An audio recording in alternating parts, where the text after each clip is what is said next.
So we've got some housekeeping stuff to take care of before the rest of the video. For the backup point guard spot, I decided to bring in Moutier on a 2-year deal with the team option. I think he's worth investing a couple years in, and if he underperforms or a better option comes up next year, we can always decline his option. I also decided to bring in MKG on a 1-year minimum deal just as a third string big who can play in case of some injuries. So with those two signings, that rounds out our free agency, which was rather uneventful. But I think our uneventful free agency was made up for by the amazing draft we had. And we may or may not be done improving this team this offseason. But now that free agency is over, we move right into the Summer League. Our Summer League roster has pretty much who you'd expect, except I really don't think Okoro needs to be playing in the Summer League at this point, but 2K disagrees. We've got our two-way contract from last year, Jordan McLaughlin, and we've got previous lottery picks, Josh Jackson and Dragon Bender, who, if they both perform, I would like to take up our two-way spots, considering they've still got some potential as rotation players. We also have guys like Jared Vanderbilt who are fighting to even stay on the roster at this point, because we do have 16 players, so before the season, one person has to go. Vanderbilt already has 1 foot out the door for me, so we'll see how everybody does in Summer League. The rotations are designed to give every person on this team a chance. Our actual rotation guys will play sparingly, and none of them will play in the fourth quarter.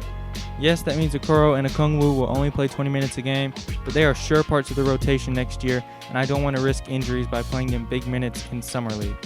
Besides, we've got guys like Josh Jackson and Dragon Bender, who I want to give a real chance to make this team. Everybody here has potential, we just have to give them chances and see what they do with them. Also, just a quick side note, I was in freestyle figuring out these guys' shots, and Dragon Bender has a cold zone in every single 3-point spot, so I imagine this won't go incredibly well for him. Now that we've got the rotation and everything set in, it's time for our first Summer League game against the Thunder, who, for some reason, have Shea playing. At least we'll get to see a real test of Okoro's defense in his first game in Summer League. So since the footage is edited too slow, but too fast at the same time, I'm just going to tell you what I learned while you watch everyone else live in Okoro's world. If there was one thing I took away from this game, it would be that Okoro is way more athletic than I thought he would be. I knew he was athletic, but I didn't realize he would be so terrifying in transition. So many of his points were transition dunks, including an absolutely filthy poster on Swanigan like 5 minutes into the game. Even though we allowed the Thunder to get out to a 12-2 lead in the beginning, it was the Okoro show from there. Like I said, transition baskets, forcing switches, allowing Okongwu to post up on smaller guys. Speaking of Okongwu, he got a couple blocks and a lot of offensive rebounds in the first quarter, particularly when Josh Jackson was stopping the offense by getting held back by some fringe NBA player. Great looks, Josh. He did get a step back to go in the third try though, so that's cool, I guess. I ran the pick and fade with Jackson and Bender a few times, but while it worked a couple times, it barely generated any open looks. And that's with fringe NBA players guarding it, so I'm assuming it won't do much better in the actual NBA. One thing that did surprise me was Dragon Bender's post defense. He forced a few misses and also sent back a couple shots throughout the game. Him being 7 feet tall helped with that, I'm sure. Culver also showed out a little in the very few minutes he played. The rest of the game pretty much went the same way. We absolutely demolished the Thunder and played stifling defense on them. Okoro finished with 24, 8, and 2, shooting 10 for 19 from the field. Jackson shot very poorly from the field, scoring 18 points on 23 shots, but he did grab 7 rebounds and got 5 assists, which was positive. Okongwu also got his, with 12 points and 8 rebounds in 17 minutes of action. One thing that really surprised me, however, was Bender. He was 3 for 5 from 3 on some decently contested looks, but I wouldn't expect that to maintain itself. But he also got 12 rebounds and played pretty solid post defense. And I know you see him. Vanderbilt heard me talking about wanting to cut him, and with his game, he gave me a reason to give him a chance for now. He grabbed 14 rebounds and got 3 blocks. You're here for now, Jared, but I'm watching you.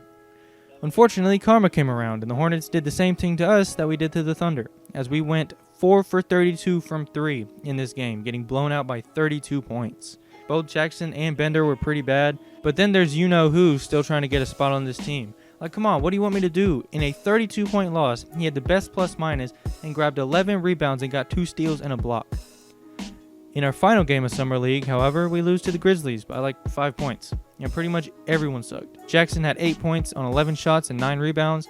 Bender had 7 rebounds and 0 for 4 from the field, and Vanderbilt stopped being a beast and grabbed 6 rebounds and went 0 for 8. We went on to lose in the first round of Summer League tournament, which I'm not surprised or disappointed by at all. I actually really don't care. But before we begin the next season, there are some things I need to discuss. We have a logjam at the shooting guard position, and I think JJ is expendable. So is Beasley to an extent. There are two guys I've heard who are being shopped around, Aaron Gordon and Buddy Hield. Seeing Okoro in action in Summer League and seeing him terrorize players in the fast break, it makes me wonder what having another athletic transition mate would do for us offensively. He's really the perfect 4 to put next to Cat if we can work on his shot a little more, Aaron Gordon that is. He's good defensively and a super athlete, can handle the ball and play make a little, and he's got a decent shot at this point. He'd be perfect next to Cat. But then there's the option of Buddy Hield, who can torch you from anywhere on the floor and also has some pretty good handles and can also play make enough to where he could run our second unit. If we traded for Hield, he would have the greenest of green lights from anywhere on the court running the second unit, and would likely still close some games for us.